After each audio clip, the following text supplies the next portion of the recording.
भाई जब सुदामा गए हैं मिलने के लिए तो इनकी कितनी परीक्षाएं हुई, धन ले लो, दौलत ले लो, क्या लेगा, क्योंकि वैसा दरिद्र ब्राह्मण उन्होंने उनके राज्य में थे ही नहीं।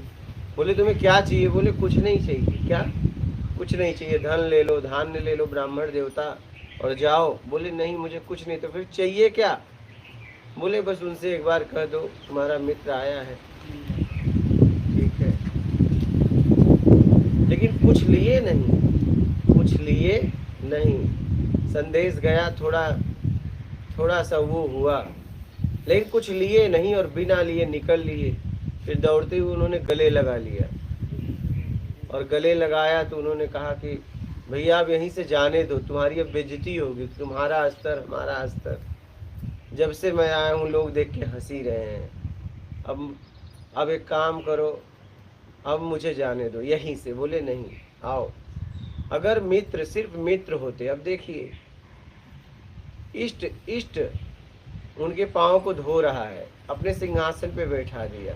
अगर सिर्फ मित्र होते तो बराबरी में बैठाते। दास दासियों को न लगा के अपनी पत्नियों को सेवा में लगा दिया। क्या? अपने कक्ष में आसन लगा दिया। मतलब आप सोचिए कि कहीं न कहीं जब आदमी किसी व्यक्ति का पाँव धोता है तो उससे श्रेष्ठ होता है। कहीं न कहीं कृष्ण से श्रेष्ठ सुदामा थे। आप इस बात को समझिए। उस पवित्र आत्मा को इस दुनिया में अगर कोई पहचानी तो कृष्ण, बाकी उन्हें कोई पहचाना नहीं। कृष्ण का इतना प्रचार किया जाता है, सुदामा का कोई प्रचार नहीं है, लेकिन कृष्ण के साथ सुदामा मौजूद है। हाँ? सुदामा का कोई मंदिर नहीं बनवाता, कोई प्रचार नहीं करता, लेकिन कृष्ण के साथ सुदामा मौजूद है। कितनी पवित्र आत्मा रही होगी कि इष्ट को पांव धोना पड़ा। क्या? कहीं न कहीं कृष्ण से श्रेष्ठ होंगे तभी ना। कृष्ण औरों को क्यों नहीं कभी पांव धोए? बताइए, क्या कृष्ण की आदत थी क्या कि आने वाले का क्या उनके उनके दरवाजे पे और कोई ब्राह्मण कभी नहीं आया होगा?